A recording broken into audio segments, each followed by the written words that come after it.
Imaginez un instant, plus de 108 milliards de francs CFA. Oui, vous avez bien entendu, 108 milliards. Et ce n'est pas pour construire un nouveau stade ou réparer une route. Non, cette fois, c'est pour vos connexions Internet, vos appels vidéo et vos vidéos TikTok qui n'en finissent jamais de charger. Le Cameroun vient de signer un prêt monumental avec la Chine pour étendre son réseau de fibre optique. C'est un chiffre énorme, mais derrière ce chiffre, il y a une histoire, un défi et peut-être un peu de magie numérique. Alors, accrochez-vous parce qu'on va plonger dans le cœur de ce projet, comprendre les chiffres, les enjeux et ce que cela signifie pour chacun d'entre nous.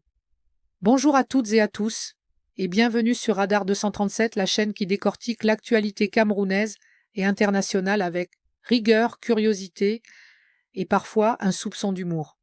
Ici, on explique, on analyse et on met en lumière ce que certains préfèrent juste glisser sous le tapis.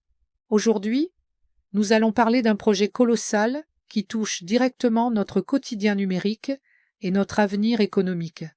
Avant de plonger dans le vif du sujet, prenez un instant pour vous abonner à la chaîne et activer la cloche. Ainsi, vous ne manquerez aucune de nos enquêtes et analyses qui font le point sur ce qui se passe vraiment dans notre pays. Le 6 mars 2026, le président Paul Biya a signé un décret autorisant un prêt auprès de Exim Bank Chine d'un montant de plus de 108 milliards de francs CFA pour la 4e phase du backbone transmission par fibre optique. Cette somme colossale est destinée à renforcer l'épine dorsale de notre réseau télécom, un réseau qui relie aujourd'hui les villes, mais qui doit encore atteindre des zones isolées et rurales. Ce projet est stratégique pour le développement de l'économie numérique, pour les services administratifs, pour les entreprises locales et, plus largement, pour tous les Camerounais qui rêvent d'une connexion fiable et rapide. Mais derrière cette annonce se cachent des questions sur la dette, la gestion, la rapidité d'exécution et l'impact concret sur nos vies. Dans cette vidéo, nous allons explorer tout cela étape par étape pour comprendre ce que ce financement représente vraiment. Partie 1. L'investissement en chiffres et ce qu'il promet. Imaginez un instant 108 milliards de francs CFA. C'est un chiffre qui fait tourner la tête, n'est-ce pas? Pour vous donner une idée, avec ce montant, on pourrait presque construire un petit village high-tech où chaque maison aurait sa fibre optique. Mais non, ce n'est pas un village imaginaire. C'est pour tout le Cameroun. Chaque pouce du pays pourrait bientôt respirer le très haut débit. Alors, à quoi va servir exactement cette somme? La réponse tient en 3 mots. Fibre optique nationale. Mais pas n'importe quelle fibre optique. Il s'agit du backbone transmission, l'épine dorsale du réseau de télécommunications camerounais.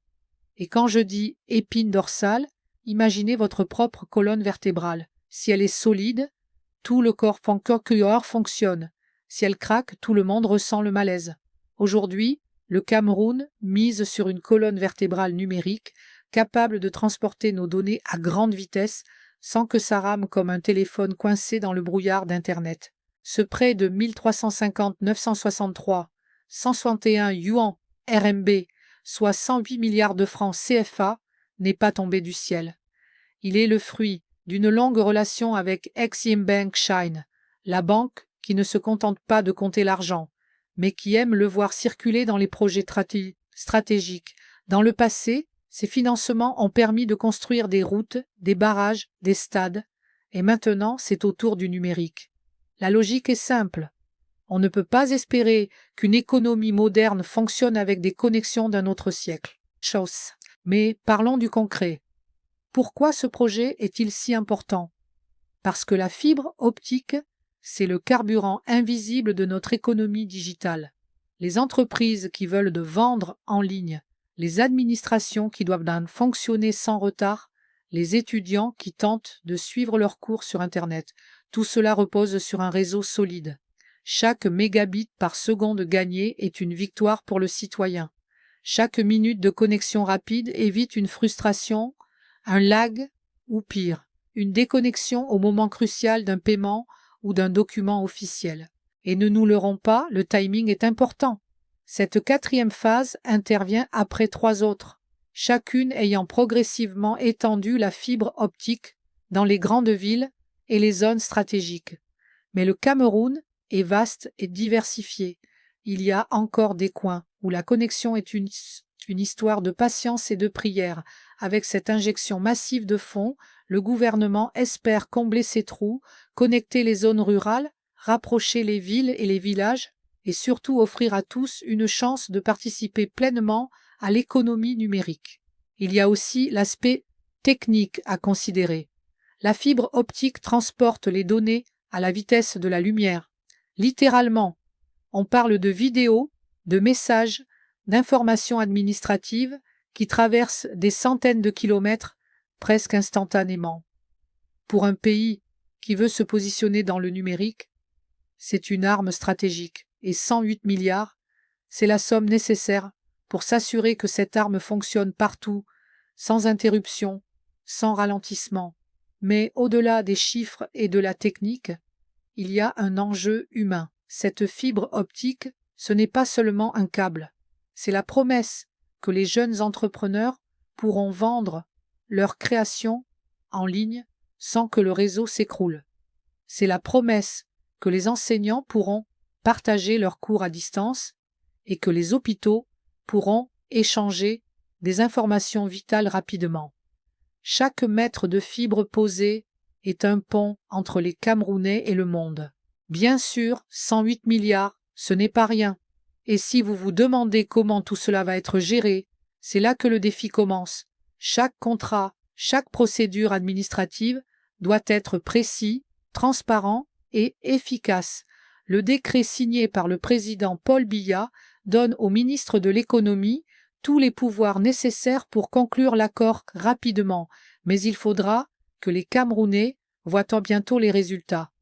Plus de vitesse, plus de fiabilité, plus d'accès pour tous. Alors, quand vous pensez à ces milliards, ne vous dites pas seulement « quel gros chiffre !» Imaginez plutôt chaque maison, chaque bureau, chaque école, chaque marché qui bénéficie d'une connexion stable, rapide, qui permet à chacun de participer à l'économie numérique. C'est un changement silencieux, presque invisible, mais qui pourrait transformer la vie quotidienne, le commerce, l'éducation et même la culture numérique du Cameroun. Et comme tout projet de cette ampleur, il y a des questions à garder à l'esprit. Est-ce que tout sera livré à temps? Est-ce que la fibre atteindra les zones les plus reculées? Est-ce que la qualité sera constante? Ce sont des défis que le pays doit relever pour que ces 108 milliards ne restent pas simplement un chiffre dans un journal officiel, mais deviennent une véritable révolution numérique pour chaque Camerounais. En résumé, cette première partie montre que derrière le chiffre impressionnant se cache un objectif concret et vital: faire du Cameroun un pays connecté, où les données circulent librement et où chaque citoyen peut profiter d'une fibre solide. C'est le début d'une histoire fascinante, une histoire que nous allons continuer à explorer dans la prochaine partie en voyant comment la Chine, via Exim Bank, joue un rôle central dans cette aventure. Partie 2. Le rôle de la Chine et d'Exim Bank dans le projet. Quand on parle d'un prêt de 108 milliards de francs CFA, il est impossible de ne pas regarder du côté de celui qui met l'argent sur la table. Ici, ce n'est pas un voisin généreux ni une banque locale qui a décidé de jouer les grands mécènes. C'est Exim Bank Chine, une institution qui a fait de l'infrastructure son terrain de jeu et de la finance internationale son royaume. Depuis plusieurs années, elle accompagne le Cameroun dans des projets stratégiques qui touchent à tout: routes, barrages, stades et aujourd'hui le numérique. Le rôle de cette banque n'est pas seulement de prêter de l'argent, mais de s'assurer que ces fonds servent à construire quelque chose de tangible, quelque chose que l'on peut voir, toucher et mesurer. Et quand on parle de fibre optique, tangible ou presque, on parle de kilomètres et de kilomètres de câbles qui vont traverser villes, villages et collines pour faire circuler vos données à la vitesse de la lumière. Exim Bank ne se contente pas de signer un chèque et de disparaître. Elle est présente, Elle suit le projet, elle conditionne parfois le financement à certaines garanties. C'est une relation sérieuse, presque une amitié financière mais avec beaucoup de règles. La Chine, à travers cette banque, n'est donc pas un simple fournisseur de fonds. Elle est devenue un partenaire stratégique du Cameroun. Pourquoi? Parce qu'elle connaît le poids des chiffres et le potentiel des infrastructures. Chaque contrat, chaque prêt, chaque investissement est une manière de créer un lien solide qui dépasse les transactions financières. Pour le Cameroun, c'est une opportunité d'accéder à des fonds colossaux que le budget national seul ne pourrait pas mobiliser. Mais c'est aussi une responsabilité. Il faut gérer ses ressources legit avec efficacité, transparence et planification. Et parlons franchement, cette relation avec la Chine est souvent au centre des discussions.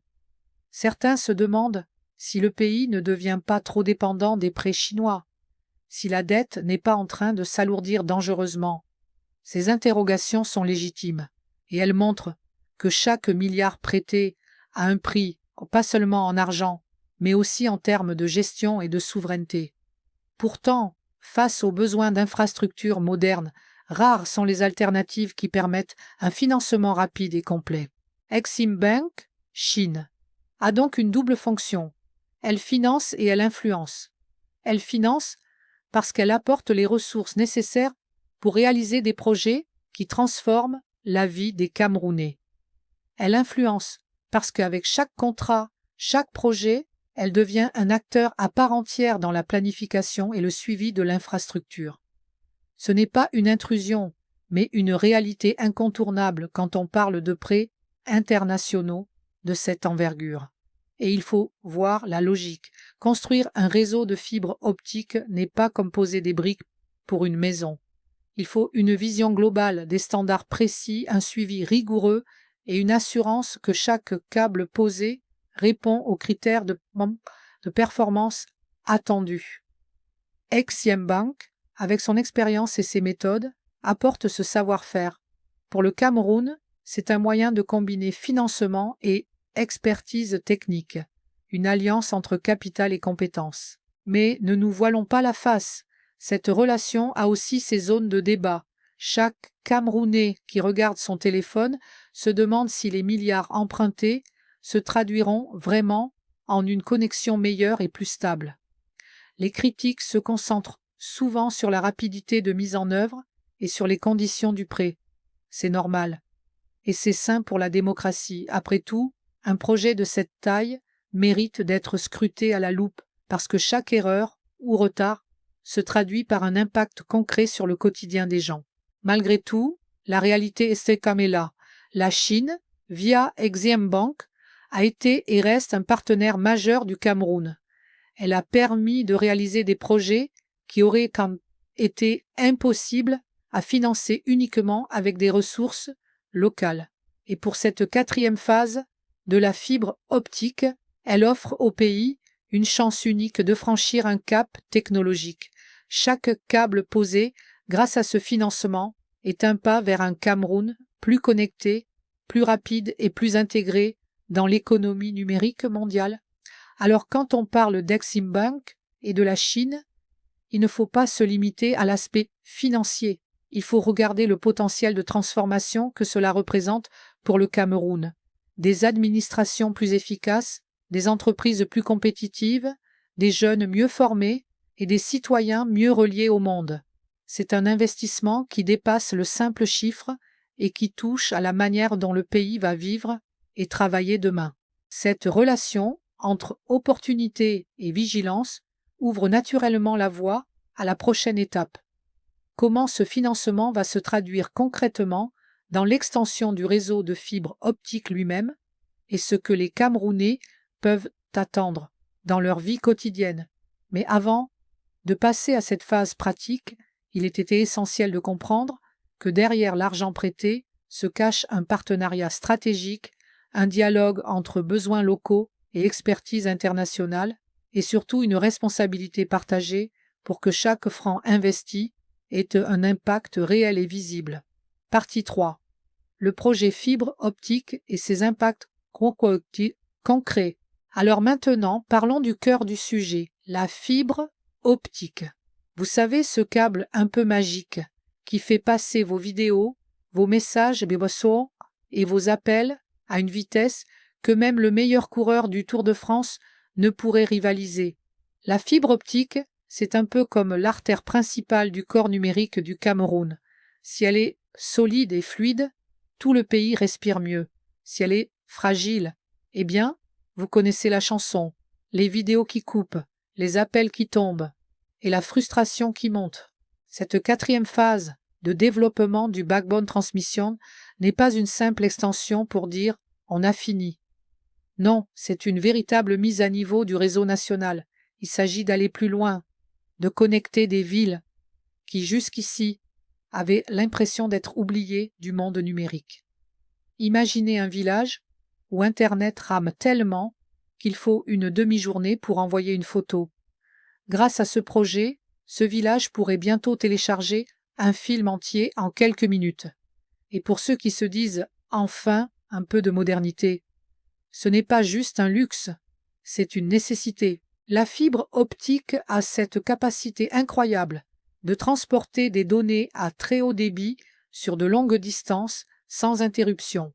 Et ce projet vise à faire en sorte que chaque Camerounais, qu'il soit dans une grande ville comme Yaoundé ou dans une zone plus reculée, puisse bénéficier d'une connexion stable et rapide. On parle de services publics plus efficaces, d'administrations capables de fonctionner en ligne et de jeunes entrepreneurs qui peuvent enfin vendre leurs produits et services sans être freinés par un réseau lent.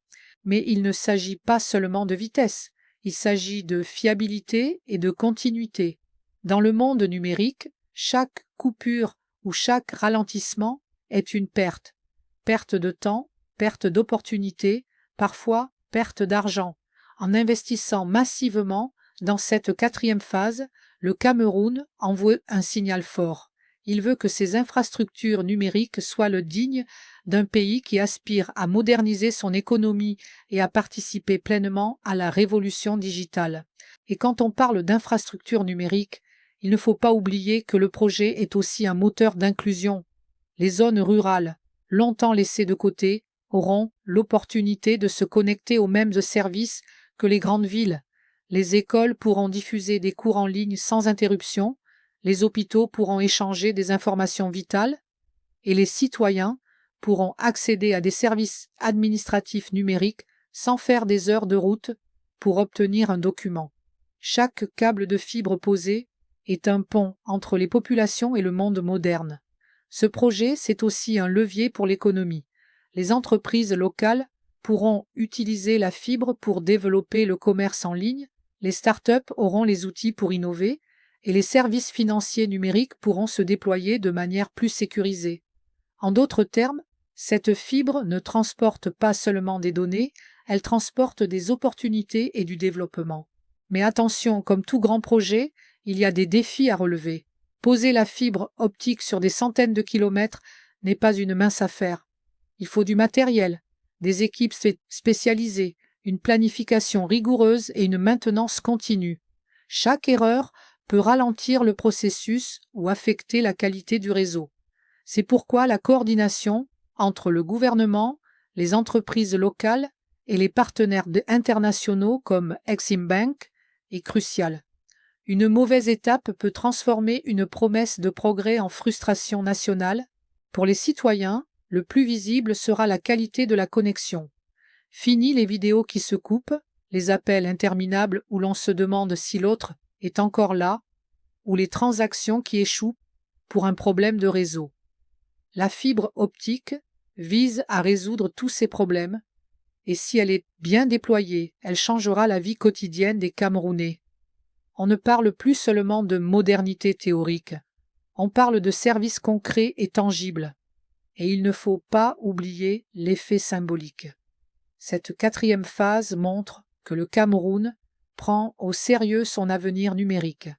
C'est un signe fort envoyé aux citoyens, aux entreprises et même aux investisseurs internationaux. Le pays est prêt à s'équiper pour le monde de demain. Chaque mètre de fibre posé est un message. Nous voulons être connectés, nous voulons avancer et nous voulons que personne ne soit laissé de côté.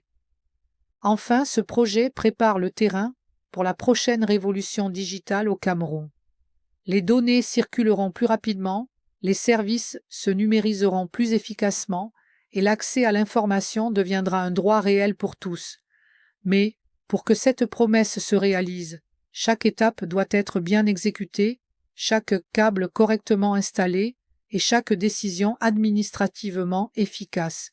Et c'est là que l'on se prépare à la partie 4, qui examinera les implications et les défis de cet investissement, parce qu'un projet de cette ampleur, aussi prometteur soit-il, n'est jamais sans obstacle et sans question à résoudre.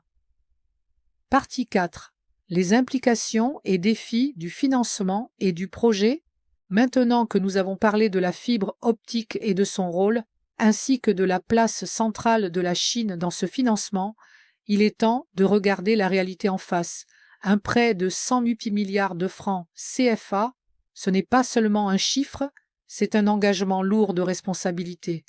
Derrière le glamour des câbles et des connexions rapides se cachent des défis concrets, parfois complexes, qui décideront si ce projet sera un succès ou juste un joli chiffre sur un papier officiel. D'abord, il y a la question de la dette nationale. Emprunter auprès d'Exim Bank Chine, c'est bénéficier d'un financement colossal et rapide. Mais cela signifie aussi que l'État doit rembourser cet argent avec intérêt. C'est un équilibre délicat. Investir suffisamment pour moderniser le pays tout en s'assurant que la dette ne devienne pas un fardeau pour les générations futures. Chaque franc utilisé doit être optimisé pour que le retour sur investissement soit tangible et rapide. Ensuite, il y a la question de la gestion et de la transparence. Un projet de cette taille nécessite une coordination parfaite entre plusieurs acteurs, le gouvernement, les entreprises locales, les partenaires internationaux et les techniciens sur le terrain. Une mauvaise planification, un retard dans la livraison ou une mauvaise allocation des ressources peut transformer cette opportunité en frustration nationale. Les Camerounais doivent voir que l'argent est bien utilisé, que les infrastructures sont installées correctement et que le service final correspond à ce qui a été promis. Il y a aussi un enjeu technique et opérationnel. Poser des kilomètres de fibres optiques à travers villes, collines et villages n'est pas une mince affaire. Les équipes doivent surmonter des difficultés liées au terrain, aux conditions climatiques et parfois à l'accès aux zones les plus reculées. Chaque câble doit être installé avec précision, chaque point de connexion testé et sécurisé. L'enjeu n'est pas seulement d'avoir de la fibre, mais d'avoir de la fibre qui fonctionne et qui ne tombera pas au premier orage ou à la première panne électrique. Un autre défi, souvent moins visible, est l'inclusion numérique. Il ne suffit pas de poser la fibre dans les grandes villes et les quartiers centraux. Si le projet ne prend pas en compte les zones rurales et marginalisées, alors certains Camerounais resteront exclus et l'objectif de développement global sera compromis. L'investissement doit donc viser l'équité. Chaque citoyen doit pouvoir bénéficier de la modernisation et pas seulement ceux qui vivent dans des zones déjà privilégiées. Mais il y a aussi le côté opportunité et transformation. Si ces défis sont relevés, le Cameroun pourrait voir une véritable révolution dans sa façon de communiquer, de travailler, d'apprendre et de consommer. Les administrations deviendraient plus efficaces, les services en ligne plus accessibles, les entreprises plus compétitives. Ce prêt pourrait devenir un catalyseur pour toute l'économie numérique, ouvrant la voie à de nouveaux emplois, à des innovations locales et à une participation citoyenne plus active. Enfin, il ne faut pas oublier l'aspect politique et symbolique. La rapidité avec laquelle le décret a été publié et l'accord signé montrent la volonté du gouvernement de concrétiser ce projet rapidement. Mais cette urgence implique aussi que chaque étape doit être surveillée de près. Le public, les entreprises et les experts doivent garder un œil sur le déploiement pour s'assurer que tout se passe comme prévu. La fibre optique, après tout, est la promesse d'un futur connecté et une promesse doit être tenue pour inspirer confiance. Ainsi, cette quatrième partie montre que le financement chinois et le projet de fibre optique ne sont pas seulement des chiffres et des câbles. Ils représentent une responsabilité partagée entre le gouvernement, les partenaires financiers et les citoyens. Chaque décision compte, chaque mètre de fibre posé compte, et chaque connexion réussie est un pas vers une modernisation tangible et durable. Il reste maintenant une question cruciale. Le Cameroun saura-t-il transformer cet investissement en un véritable atout pour son peuple et son économie numérique? Cette question restera ouverte jusqu'à ce que les résultats commencent à se voir dans le quotidien des Camerounais, et c'est ce que nous allons rappeler dans la conclusion, avant le moment où chacun pourra réagir et partager son avis. En résumé, le Cameroun vient de franchir une étape décisive dans sa modernisation numérique. Ce prêt de 108 milliards de francs CFA auprès d'Exim Bank China ouvre la voie à une quatrième phase de développement de la fibre optique, un réseau essentiel pour connecter le pays, moderniser l'administration, stimuler l'économie et rapprocher les citoyens du monde digital. Mais derrière cette promesse se cachent aussi des responsabilités importantes. Chaque mètre de fibre doit être posé correctement, chaque contrat exécuté efficacement, chaque service rendu à la population. Ce projet est une opportunité unique, mais il appelle à vigilance et à suivi de la part de tous. Les Camerounais attendent des résultats tangibles et rapides. Et c'est là tout le défi de cette initiative. Le succès de cette opération ne dépend pas seulement des milliards investis, mais de la manière dont le pays saura transformer cet investissement en progrès réel pour les citoyens et en moteur de développement durable. Et vous, qu'en pensez-vous? Est-ce que ce prêt de la Chine pour la fibre optique représente une chance pour le Cameroun ou un risque pour notre dette nationale? Selon vous, ce projet atteindra-t-il toutes les régions et tous les citoyens comme promis? Partagez votre avis dans les commentaires, échangez vos idées, vos attentes et vos critiques. N'oubliez pas de liker cette vidéo si vous l'avez trouvée utile ou instructive. Abonnez-vous à Radar 237 et activez la cloche pour suivre nos prochaines enquêtes sur les projets qui façonnent notre pays. Vos opinions comptent, elles font vivre le débat et nous permettent de rester connectés à ce qui se passe vraiment au Cameroun